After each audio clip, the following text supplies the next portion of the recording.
about having this very rich resource in our country. But do you understand, the nitty-gritties and how you as an ordinary Ugandan can be able to benefit from this industry? Today we're going to be talking to a very, very resourceful person to tell us about all this and the opportunities available in the oil and gas industry. We are talking to Mr. Patrick Arhauza, who is the principal of the Institute of Petroleum Studies, Kampala. He's going to be adding us more information to understand this discussion today better. You're welcome to the show. Thank you so much. Kindly introduce yourself to the viewer and give us a brief about the petroleum and oil and gas industry in Uganda. Well, I'm so glad that you have invited me to participate in this discussion, and it's been my passion over the last years to particularly inspire and encourage Ugandans to meaningfully participate in the oil and gas industry, because it's a very lucrative industry, it's a very incessant industry, and it's a game of two halves. You can either completely make it and succeed, or you could look after many years and wonder what exactly happened here. We had a good resource. Yes. So that's amazing. Can you kindly break down for us the oil and gas industry in Uganda? Since the discovery of oil in Uganda, we've had discussions, and we are proud as Ugandans about the resource that we have. But what does the oil and gas industry mean to the ordinary Ugandan? First and foremost, I'm sure by now almost every Ugandan has an idea on the fact that Uganda discovered oil. Oil is a beautiful resource. It's beautiful because it is very useful globally. It's extremely marketable. Has got so many uses, and yet it is once getting it out of the ground after the investment, of course, initial investment, is a whole lot cheaper in comparison to the benefits of it. That's why the world is drunk on oil. People love oil because it does so many things.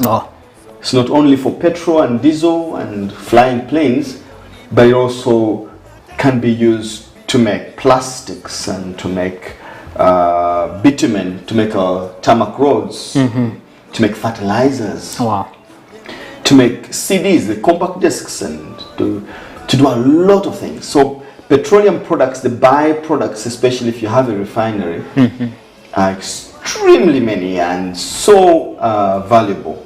That makes the potency of oil as a resource extremely beautiful to a nation. So when a country finds oil, I dare to say, if a country finds oil, it has found a good thing.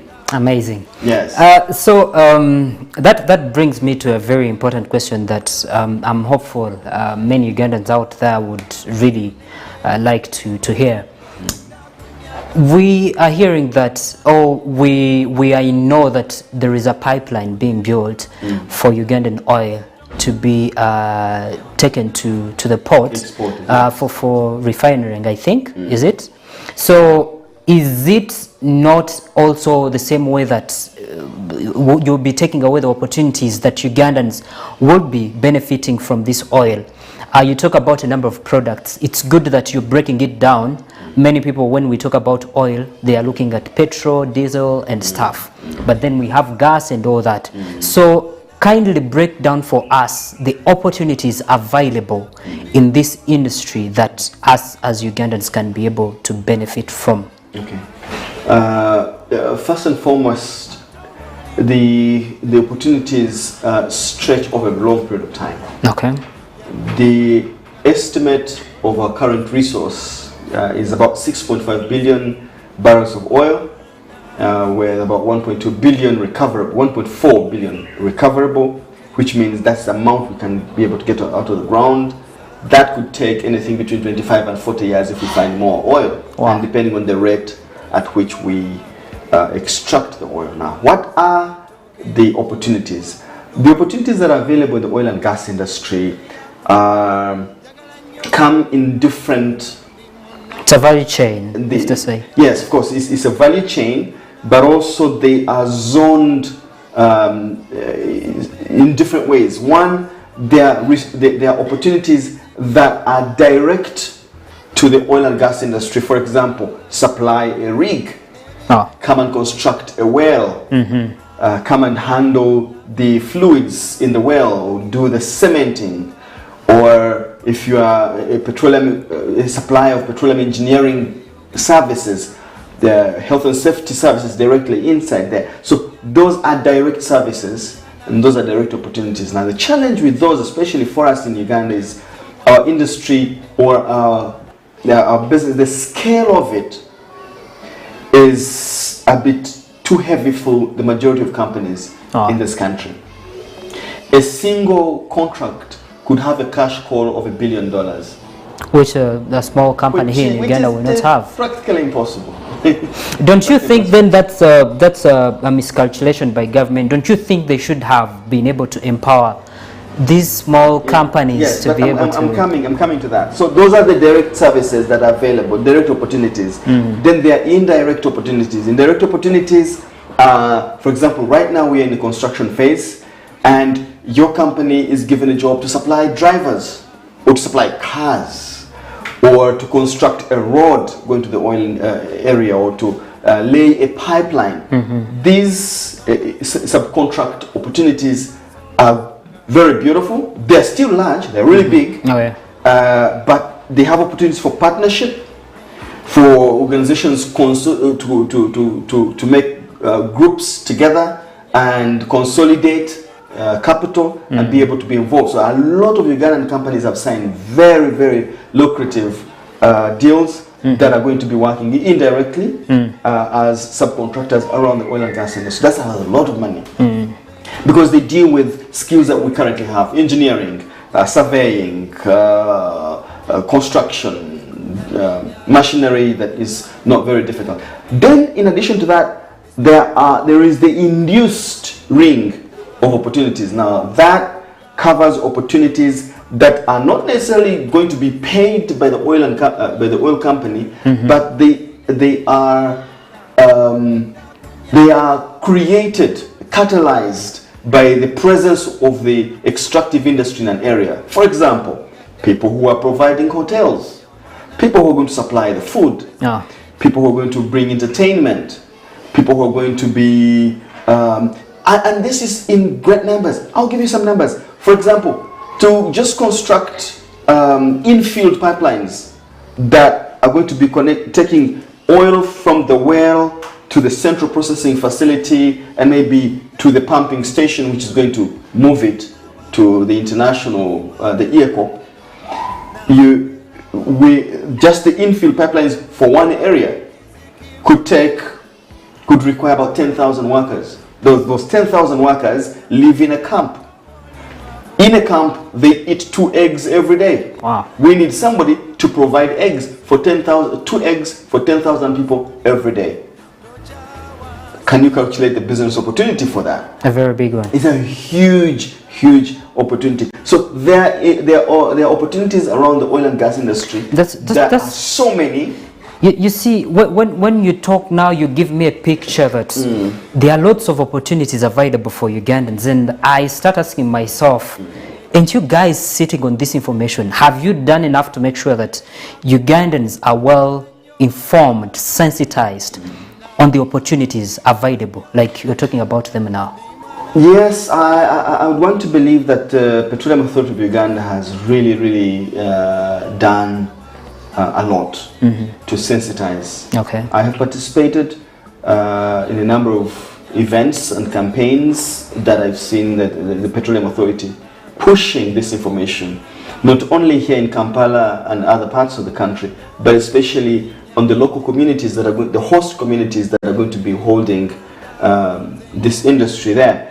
Because above all else, one of the major, most resounding topic that everybody has been talking about has been local content. How do we get Ugandans to participate meaningfully so that they can end up actually transitioning from poverty to wealth or to a place of economic stability as a result of the oil and gas industry. So there's been a lot of training, there are a lot of opportunities being channeled through the private sector foundation, through the Petroleum Authority of Uganda, through banks, through organizations that are directly involved. There are a lot of international organizations that are supporting these efforts at local level and at national level. So the information is available. It's just that we need to keep doing it. We need to keep doing it. We've been dealing with the COVID pandemic, but you'll be surprised that you'll reach some quarters and they'll say, I didn't know that. I didn't know that you can avoid it with a mask and things, in spite of the fact being global. So you can never get tired of disseminating this information.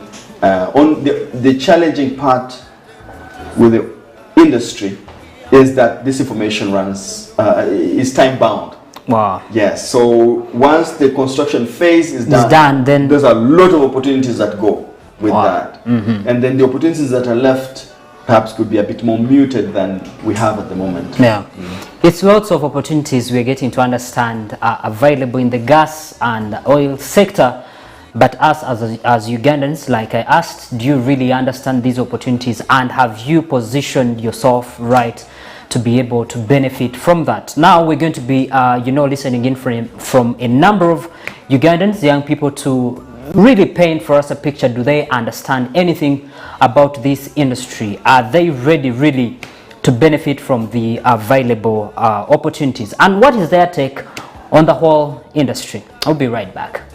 Youth of Purpose. Hi everyone, my name is Kemba Gloria Pearl, and I'm here today to share the different opportunities I think and believe in oil and gas industry once it kicks off. I believe that shall have the job opportunities that are many youths out there are not having the jobs. So many sectors will be opened up in the industry.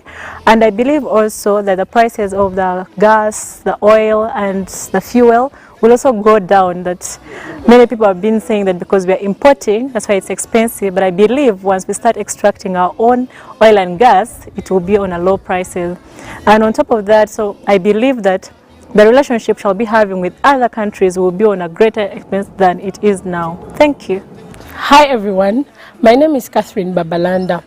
I'm so delighted because right now Uganda has the oil and gas sector, and just like we've seen from countries that have got the sector earlier than us, they have really benefited. The oil and gas sector comes with a lot of opportunities like job increase, infrastructure development and others.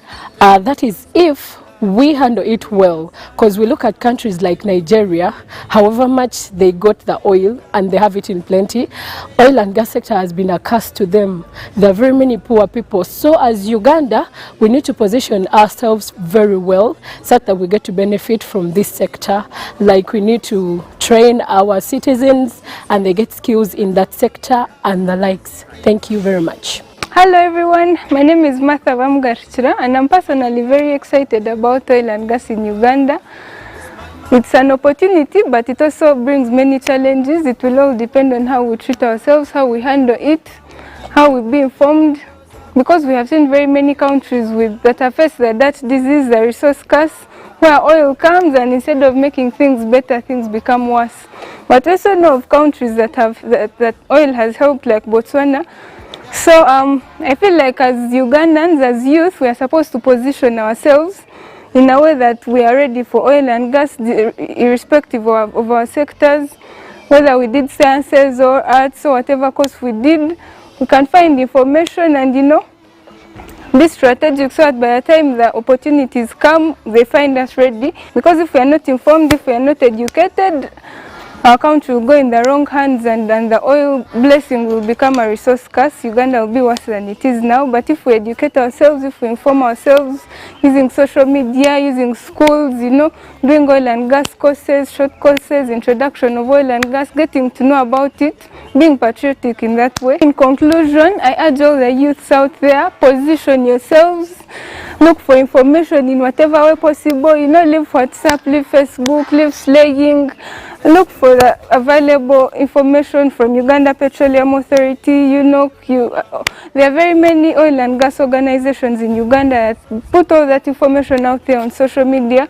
So let us be informed, let us inform ourselves, let us be educated, do oil and gas courses, the masters, the short ones. Let's have a little knowledge about it so that we can be able to be ready when it comes. Thank you. Hi everyone, my name is Mutek John Dab. My knowledge about the oil and gas in Uganda, it is upon the discovery of oil and gas in 2006, Uganda has really gone through a lot of transition, ranging from the policy making. Ever since then, we're into that preparation whereby people are being trained, police have been revived that suit to our industry not to become a curse. So apparently right now we are into the final stages whereby at least we're seeing that the East African oil pipeline is being worked on, and oil roads are being constructed. Generally that development stage is being worked on. So with the oil and gas industry, it really has the value chain. It is divided into the three value chains, or three value chains, whereby we have the upstream, the midstream, and the downstream. So apparently we're still in the upstream, whereby we have the exploration, the production and development. So in the midstream, it's now where we have the transportation and refining. Then the downstream, that's where you have now the marketing. So apparently what they're doing, what the government is doing, is trying to make way so that we see our industry, all the value chains are really in a working environment mode, whereby we shouldn't see our country having that curse. We need to see it as a blessing in our country. For the opportunities, one, there are very many, ranging from the economical, whereby at least over 1,000 people will be employed. We have the ones who will be directly employed, indirectly employed, and those ones will be induced employed. For direct jobs, you find that maybe if you're an engineer, you'll have the opportunity to work in an oil and gas company. Let me say, yeah, an engineer, well, that's direct employment. The indirect, let me assume you're a farmer and you're going to feed a certain service provider. You're going to be indirectly employed in that company. For the induced job, it's why now a shamba boy is benefiting from the work that is being done in the garden. That's now a lot of people, or Ugandans, will be maybe in that sector. Yeah, for the employment, that's one of the. Perfect. So that's it from the young people. That's what they understand by the oil and gas sector. And I hope with this show they've been able to get more information, learning from someone who is an expert in this industry. It's good that you had an institute which is basically for petroleum, and you're the right person to able us have this kind of discussion. What is the institute doing to be able to interest many more Ugandans in secondary schools, at universities, to be able to take up training and do courses related to oil and gas? Well, at the moment, I wouldn't be discussing our marketing strategy necessarily, but what we have done is just to continually have shows like this and make the voice be heard. And the message really, beyond anything else, the message is that we have an obligation as citizens of this country, as patriots of this country, to participate and to gain knowledge and to seek to be a part of the development that can happen if we have the right tools. The oil and gas industry relies upon the people of a nation to be able to translate itself into actual blessing to a nation. But otherwise, if Ugandans think about participation in the oil and gas industry as something that is beyond them and relegated to a political question or something that can only be handled by external players who have got a lot of money, then we accept to lose out even before trying. But are they? Because I've even seen members of parliament complaining they are not getting enough information about oil and the whole sector. So how could even an ordinary Ugandan, let's say student at university, be able to access information that not even a member of parliament can access? To say, Evan, the thing is, sometimes it's an assumption of information. The information that we need to know as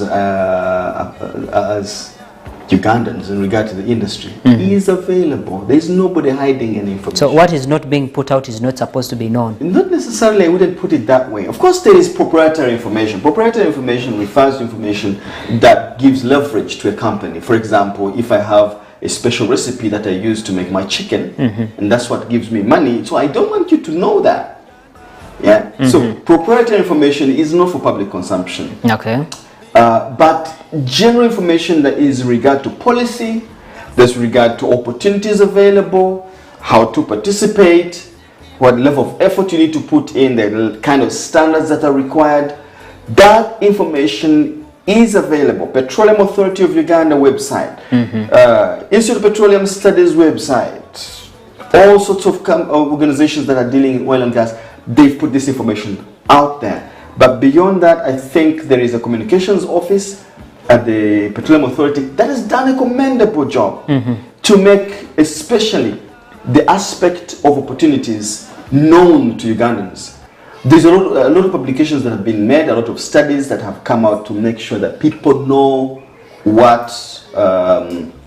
where they can position themselves. But this is perhaps where I put in my own two cents, that we have institutions like our own here that not only teaches you to have a degree and a diploma and a master's, but we provide extremely useful information in regard to your personal development and linkages into the oil and gas industry. Wow. There are a lot of contacts you can make. Recently, we graduated 57 students about two weeks ago. And among them, we had, I think, judges of the High Court, registrars and leading lawyers and people from National Environmental Management Authority, Uganda Revenue Authority, police, and almost every sector of the economy is represented when you come in our classes here. And these people, they network, they talk, they exchange ideas, they build new bodies of information, they do research. So there is information, especially if you come to a specialized institute like this, you can find a lot of information. We've studied a lot of things in regard to local content. So I think Ugandans need to embrace education. If you want to participate in the oil and gas sector, a good place to start is find out what you can learn. Come and register either at the institute or any other place where you feel you can learn more about the industry. Then you'll be able to place your objectives and the industry and make them align. I don't know if you're the right person to answer this question. Why is it taking long for us to start extracting our oil? Well, I'm glad you asked. You put a disclaimer before asking me the question. I think that the Petroleum Authority is the one best suited to answer this question, perhaps in its entirety. What I know is that the answer is not a linear answer. It's not a one sentence answer, but there are factors, a confluence of factors, including economic factors, effects of COVID, financial cycles around the world. Like for a long time, we were waiting for final investment decision. People were waiting for final investment decision, but this involves a lot of negotiations for host government agreements. For you can't start extractions. So it's a lot of work before you go into designing and front-end engineering, etc., to make sure that this is a big thing. Nobody wakes up in the morning and spends $20 billion and rushes it. True. People who have rushed it have got beaten. So to some extent, I'm glad that Ugandans have been patient. Although all of us want the things to move along now. Let's things move along. Yeah. And from all indications, I think with the leadership of the president, negotiations have been concluded in great part. Okay. So we are waiting to see what happens. Perfect. Lastly, if I want to position myself right to benefit from the oil and gas sector, what should I be doing right now?